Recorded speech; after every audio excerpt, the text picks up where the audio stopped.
On July 15, 2008, a grandmother's panic tore a hole in the humid Florida air, and through it, the rest of America would peer for the next 3 years. The frantic 911 calls from Caylee Anthony were a portrait of a family unraveling in real time. In one call, she reported her 22-year-old daughter, Caylee Anthony, for stealing a car and money. It was a messy but familiar domestic drama.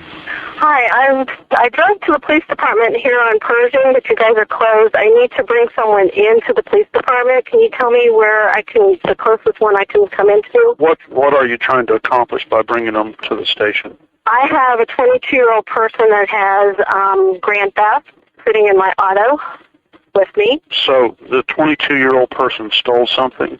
Yeah. Is this a relative? Yeah. Where did they steal it from? My car and also money. Okay, is this your son? Daughter. The second call, however, was something else entirely. Cindy's voice cracked as she told the dispatcher that her 2-year-old granddaughter, Caylee Marie Anthony, was missing. And then, the detail that would stop the nation cold: she had been missing for 31 days. The month of silence was horrifying enough, but what Cindy said next would become the cornerstone of the state's case against her daughter.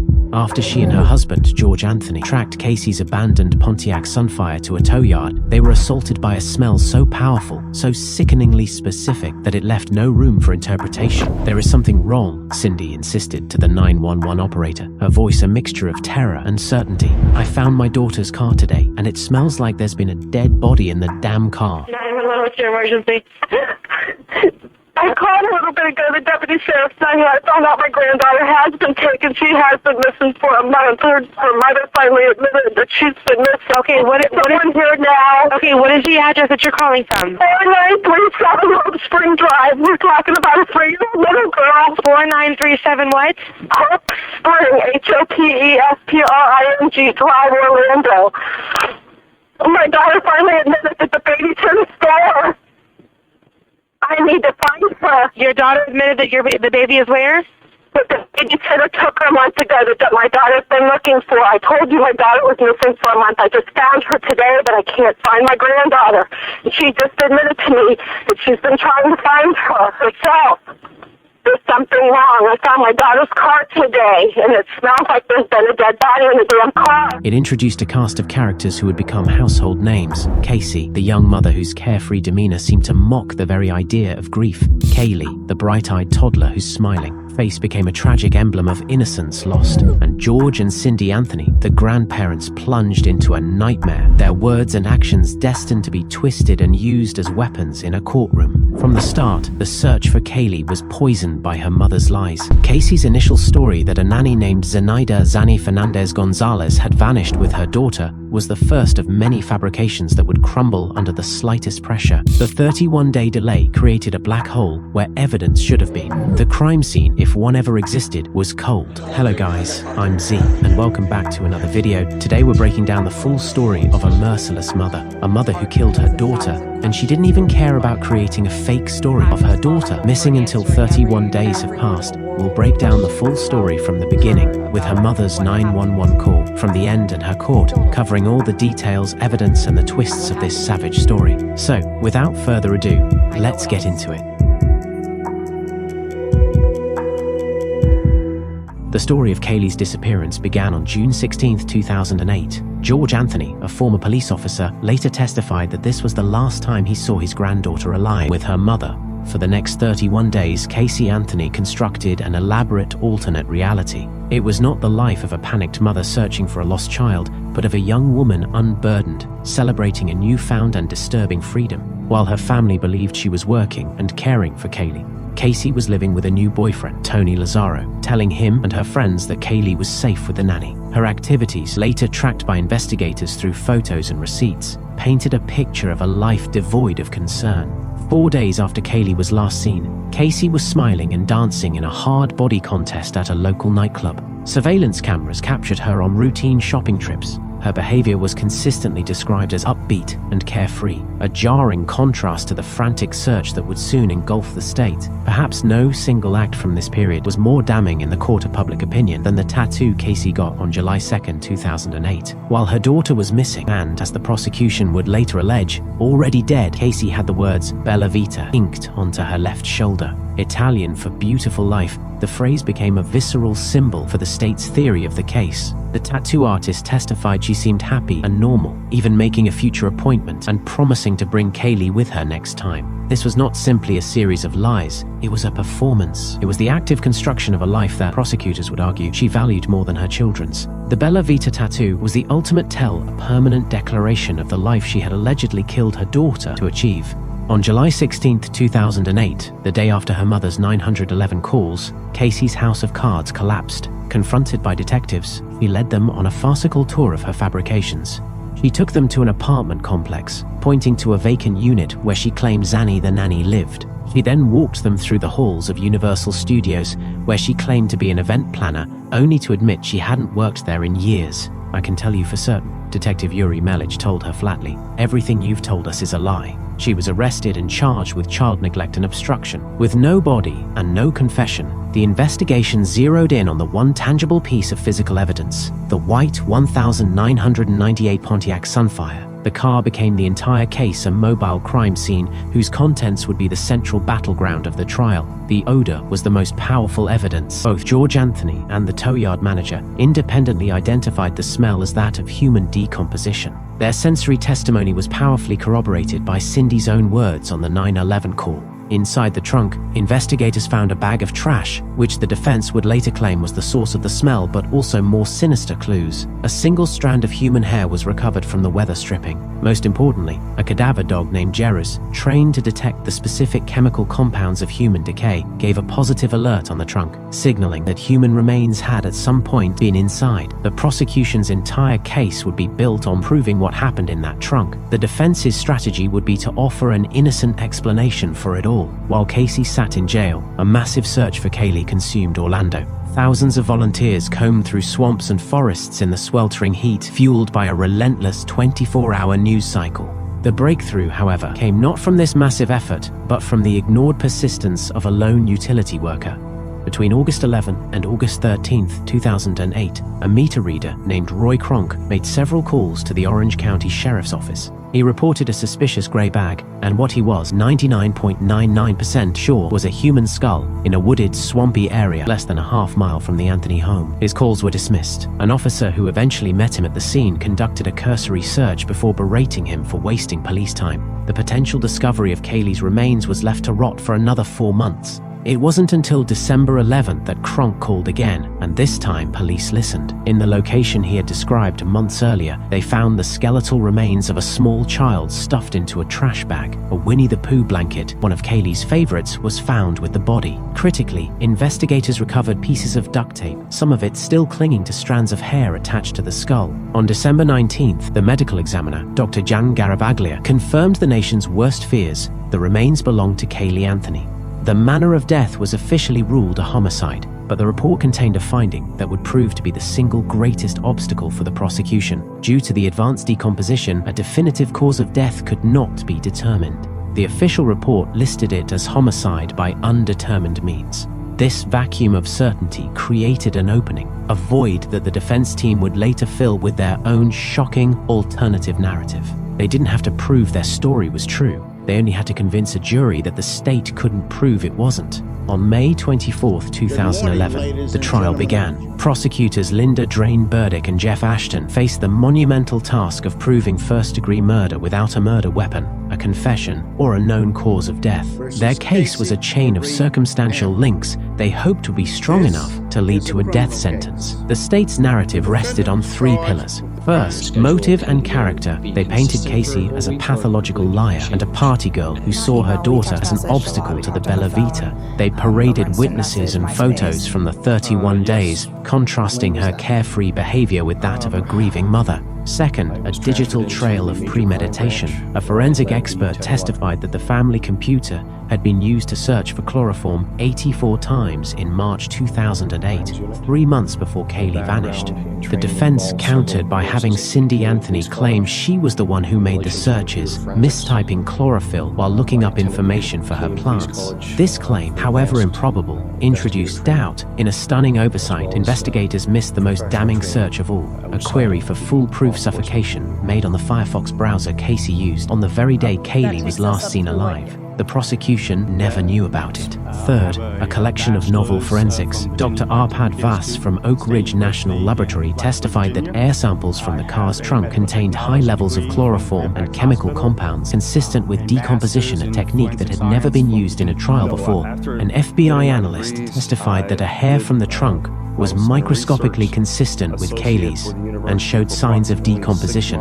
Finally, they presented the duct tape as the murder weapon, with an examiner testifying she had seen a faint, heart-shaped glue residue on it before it was destroyed during testing. Casey's defense attorney, Jose Baez, responded with one of the most audacious strategies in modern legal history. In his opening statement, he dropped a bombshell. Caylee was never murdered. On June 16, 2008, he claimed she had accidentally drowned in the family's swimming pool, but he didn't stop there. Baez claimed it was a panicked George Anthony who found Caylee's body and decided to dispose of it himself, telling Casey she would be blamed for child neglect. To explain Casey's month of lies, Baez made an even more shocking allegation that George had sexually abused Casey as a child, creating a dysfunctional family dynamic that conditioned her to hide trauma. George vehemently denied all of it from the stand. Baez then launched a systematic assault on the state's evidence, branding it fantasy forensics. His entire strategy revolved around creating reasonable doubt, and the best way to do that was to attack the state's physical evidence piece by piece. The trial effectively became a war between experts. So, how did the defense dismantle a case that seemed so strong on the surface? It all came down to a battle over the evidence. For every damning piece the prosecution presented, Jose Baez had a counter-narrative. Let's break down that forensic war. First, you have the odor in the car trunk. The prosecution presented this as their smoking gun. George Anthony, a former cop, said he recognized the smell of human decomposition. The tow yard manager said the same. And of course, Caylee Anthony's voice on the 911 call declared, "It smells like there's been a dead body in the damn car." For the state, the case was clear. A body had been in that trunk. But the defense fired back. They brought in their expert who argued, hold on, it was Florida in the summer. What was also in the trunk was a bag of household garbage, pizza boxes, and so on. The defense argued that the smell wasn't a dead child, but a bag of trash left to rot in the sweltering heat. Suddenly, the jury had two competing and plausible explanations. Next up, the single strand of hair. The prosecution's FBI analyst testified that the hair was microscopically consistent with Caylee's and, more importantly, that it had a dark band at the root, a feature she said was consistent with decomposition. But Baez chipped away at this. He pointed out that the microscopic analysis couldn't be 100% certain. And while mitochondrial DNA testing proved the hair came from the Anthony female line, it couldn't distinguish between Casey, her mother, Cindy, or Caylee. The science behind the decomposition band was also attacked as new and not fully established. Once again, doubt. Then came the state's most high-tech evidence, the air samples from the trunk. The prosecution's expert, Dr. Arpad Vass, delivered bombshell testimony that his new air sampling machine found shockingly high levels of chloroform and other chemicals consistent with a decomposing body. This was cutting-edge science. And that was exactly the problem. The defense labeled it fantasy forensics. Their experts argued that this air sampling technique had never been validated for use in a criminal trial. It wasn't widely accepted by the scientific community. They argued that the chloroform could have come from household cleaning products. They successfully painted the state's star science as unreliable junk science. And what about the duct tape found on Caylee's skull? The prosecution presented this as the murder weapon used to suffocate the 2-year-old. An FBI examiner even testified she saw a faint, heart-shaped residue on the tape, which she linked to heart-shaped stickers found in the Anthony home. But the defense dismantled this too.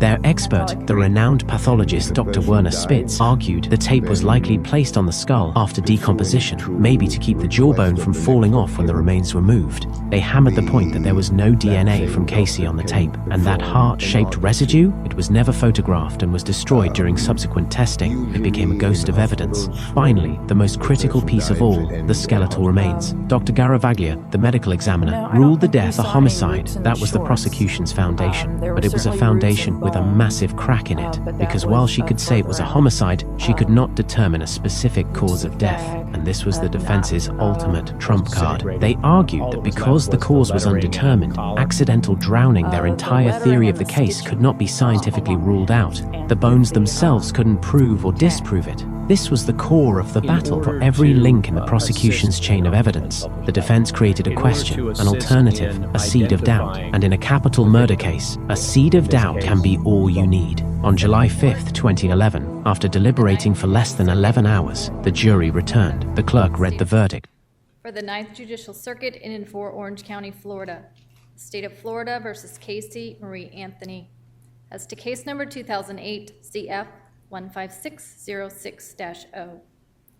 As to the charge of first-degree murder, verdict as to count 1, we the jury find the defendant not guilty, so say we all, dated at Orlando, Orange County, Florida, on this 5th day of July, 2011, signed foreperson. As to the charge of aggravated child abuse, verdict as to count 2, we the jury find the defendant not guilty, so say we all, dated at Orlando, Orange County, Florida, this 5th day of July, 2011, signed foreperson. As to the charge of aggravated manslaughter of a child, verdict as to count 3, we the jury find the defendant not guilty, so say we all, dated at Orlando, Orange County, Florida, this 5th day of July, 2011, signed foreperson. As to the charge of providing false information to a law enforcement officer, verdict as to count 4. We, the jury, find the defendant guilty of providing false information to a law enforcement officer as charged in the indictment. So say we all, dated Orlando, Orange County, Florida, this 5th day of July, 2011, signed foreperson. As to the charge of providing false information to a law enforcement officer, verdict as to count 5. We, the jury, find the defendant guilty of providing false information to a law enforcement officer as charged in the indictment. So say we all, dated Orlando, Orange County, Florida, this 5th day of July, 2011, signed foreperson. As to the charge of providing false information to a law enforcement officer, verdict as to count 6. We, the jury, find the defendant guilty of providing false information to a law enforcement officer as charged in the indictment. So say we all, dated Orlando, Orange County, Florida, this 5th day of July, 2011, signed foreperson. As to the charge of providing false information to a law enforcement officer, verdict is to count 7. We, the jury, find the defendant guilty of providing false information to a law enforcement officer as charged in the indictment. Caylee Anthony sobbed as she was convicted only on 4 misdemeanor counts of lying to police. Public fury erupted, another case where the jury's decision seemed to defy public perception. Media personalities like Nancy Grace fanned the flames, and the jurors faced threats and condemnation. But the jurors themselves explained that their decision was based on the law, not emotion. Not guilty doesn't mean innocent, one said. They felt the prosecution had simply failed to prove its case beyond a reasonable doubt, especially with the cause of death undetermined and the shadow of the death penalty requiring absolute certainty. Caylee was released from jail 10 days later and vanished into a life of infamy. She filed for bankruptcy, owing her attorney, Jose Baez, $500,000. For years, she lived in seclusion with her lead investigator, Patrick M.C. Kenner. In 2022, she re-emerged in a docuseries, now claiming her father, George, was not only responsible for the cover-up, but for Caylee's death itself, alleging he was sexually abusing the child. The new story was met with widespread disbelief. As of 2025, she has attempted another rebranding, launching a TikTok account to position herself as a legal advocate. Today is Saturday, March 1st, 2025. This is my first of probably many recordings on a series that I'm starting. I am a legal advocate. I am a researcher. I've been in the legal field since 2011. And in this capacity, I feel that it's necessary, if I'm going to continue to operate appropriately as a legal advocate, that I start to advocate for myself and also advocate for my daughter. For those of you who don't know, my name is Caylee Anthony. My daughter is Caylee Anthony. My parents are George and Cindy Anthony. This is not about them. This is not in response to anything that they have said or done. That's not to say that I'm not going to respond at some point to some of the things that they have said and done. The whole point of this is for me to begin to reintroduce myself. I'm doing this both personally for me, but in a professional capacity. Moving forward, the majority of what you will see will be me speaking in a professional capacity. My goal is to continue to help give a voice to people, to give people tools and resources that they can utilize so they actually know where they can turn to. So with that, please join me on Substack. If you have questions, I will set up an email address where we can correspond directly. Up until this point, that has never happened. And it's only going to be on a limited basis regarding legal issues, legal matters.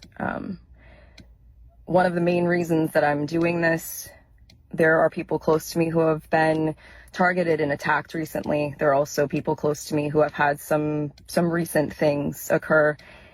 And when necessary, people needed to step up, myself included. So as a proponent for the LGBTQ community, for our legal community, women's rights, I feel that it's important that I use this platform that was thrust upon me and now look at as a blessing as opposed to the curse that it has been since 2008. With that, these aren't going to be perfect. They're not going to be edited. Most of the time, they're not going to be short.